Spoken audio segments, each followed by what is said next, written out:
Fugitive no longer, Xavier Tate Jr. found himself face down at the hands of law enforcement Wednesday inside a suburban Glendale Heights apartment. This is the moment captured by a neighbor's cell phone camera that Chicago investigators and U.S. Marshals walked Tate out, wrists locked behind his back by the handcuffs of Officer Luis Huesca. It was the end of a 10-day multi-state manhunt for the man accused of murdering the young Chicago police officer. It's a police officer in Chicago that was shot at over 30 times. Blah, blah, blah, blah, blah, blah, blah, blah, blah, blah, blah, blah, blah, blah. He was hit over 10 times, lost his life. Officer Huesca. This trended all over the news. A young 22-year-old black guy was charged with the murder. They say he carjacked him. He shot his body up, riddled him with bullets, took his gun and handcuffs. But news then came out now that maybe the police exaggerated a little bit.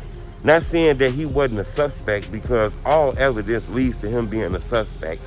But it's things about his case that just came out now that make it seem like the police really wanted this arrest, and kind of question some of the validity, or if that's how you pronounce it, of some of the things that happened.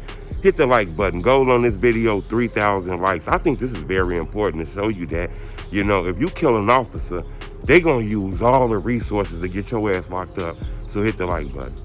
News broke about maybe almost 2 weeks ago that an officer was shot and killed, carjacked, car took in, handcuffs took in, left there to die. You know, that shit trended all over the news. It was a big manhunt. They finally found out who it was, a young man named Xavier Tate. Police put a manhunt on him. They looking for him and shit. You know, he kind of evaded police for about almost 2 weeks, you know. Then they finally caught him. I guess all the information came out. Remember, when a police officer kills somebody, they gonna find out who your ass is. They use surveillance footage, POD cameras, all kind of shit, license plate readers, putting pressure on people, and they finally came out with the suspect. Here go the things that make this case then crazy, though, in my opinion. Because I done spoke with people who know Xavier. You know, I spoke to a lot of people who know him. Soon he got arrested, they got to hit my DM up.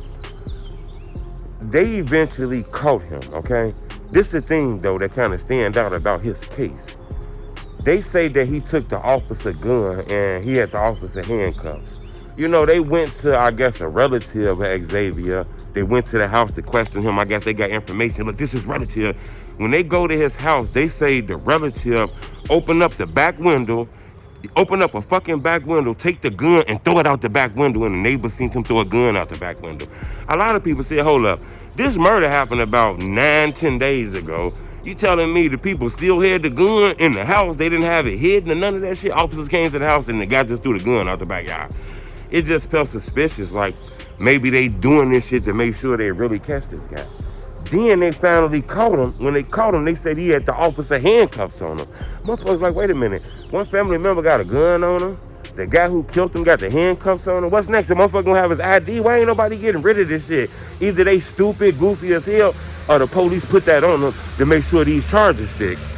Well, some people say that's not the truth. Yeah, he did it. They got proof he did it. They got all the information to say that he did it. But they saying the gun shit is real. Like, you know, dude threw the gun out the window. That's what they saying. But the handcuff shit kind of make people look at the gun thing a little different. According to reports that just leaked, he didn't have the officer handcuffs. He never took the officer handcuffs. He was arrested and they put the officer who got killed handcuffs on him. It's like a memorial thing. When you kill an officer, they use the officer handcuffs to arrest the person that killed him. You know what I'm saying? So when that officer got killed, like his homies and shit went to his locker, opened up his locker, seemed to set his handcuffs and took him in case they ever catch the guy who killed him. When they caught him, they placed his handcuffs on him. But news reported that he was caught with the handcuffs on him. So a lot of people say, man, that motherfucker crazy, had the handcuffs. But in reality, he didn't have the handcuffs. Police put the handcuffs on him as a memorial, like the officer caught you, he arrested you. And they actually do this in a few places around here. They say they do this in Philadelphia. They've been doing this in Chicago. I guess one of the old police superintendents, Phil Klein, you know, he was a strong proponent of arresting people who kill officers with their handcuffs and shit like that. So that's what happened with that young man. A lot of people were shocked, though. They thought that the young man had his handcuffs, so they feel like if the police did that and put out the rumors that he had some handcuffs on him, and that news just broke today that he didn't have a handcuff, then maybe they put that gun on that other dude. I don't know, you know. I do wish they would have told people this. You know, maybe let everybody know what was going on. That's how they work. They put these handcuffs on people and shit. Because a lot of people felt like maybe they put that gun on that other dude to make it look like he did the shit. But, you know, a lot of people say that young man did this shit. And it's the crazy part, right? They say that he didn't even walk up on the officer and say, give me your money. He went in the alley, seen the officer turn in the alley. He went in the alley and just blicked his ass up. Blah, blah, blah, blah, blah, blah, blah, blah. And jumped in his car. Took his gun and his pistol. Didn't even ask him for no money, didn't talk to him. This wasn't a robbery. This was not a robber that ran up on you. This was a killer that happened to rob, is what the police is saying. But he was captured. They found him. They didn't kill him. They turned him in. This guy's gonna be facing a lot of cases. In my opinion, he threw his whole life away. It's hard to beat these kind of cases, you know. One thing I can say, he might have a hard time from the guards, but as far as the inmates, he might be a celebrity in there. You know what I'm saying? As crazy as that sounds, but I wanted to bring to your attention that Xavier Tate was arrested with the slain officer handcuffs on him, you know? That shit kind of turned the whole city upside down because a lot of people feel like the mayor supported laws and rules that help criminals be criminals and shit like that. A lot of people mad at the mayor. They feel like that shot spotter technology that catches gunshots and all kind of shit, that's what actually helped find out that officer was killed. Remember, this shit was late at night. Motherfuckers is not outside without shot spotter. You know, people probably would never even knew exactly where to go to. But that shot spotter technology that be in the sky kind of helped. And the mayor, Brandon Johnson, is getting rid of that technology. A lot of people mad at that to the point where the officer who got killed, he had his funeral recently. The mayor, Brandon Johnson, walked in the funeral ready to show his respects because that's what happened when the officer died. The mayor and everybody showed. The mother of that officer had a one-on-one talk with Brandon Johnson and let him know, I don't want you up in here. I want you to get the fuck up out of here. Don't bring your black ass up in here. You know, your laws, the shit that you doing help my son get killed.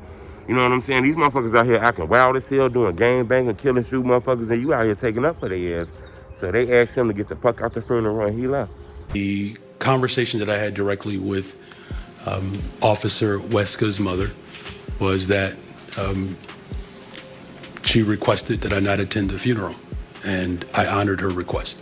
So it was important for me to hear directly from the family, and once I had a direct conversation with Officer Weska's mother, that's when we made the commitment to honor her wish. They didn't want him in this shit. I thought that was kind of strong to place the officer death on Brandon Johnson, but like I say, I understand that people tired of the killers. But I wanted to bring to your attention Xavier Tate, 22-year-old black guy, charged with killing an officer, taking his handgun, but he didn't take his handcuffs. The slain officer handcuffs was placed on him as a memorial thing to say, we got you, motherfuckers. Leave a comment. Let me know what y'all think about this. Is it weird that they're using handcuffs from slain officers and the news reported that this guy took these handcuffs so everybody just know about all the bad that guy did? I want to know what y'all think about this. Leave comments on me, TruthTeller Street.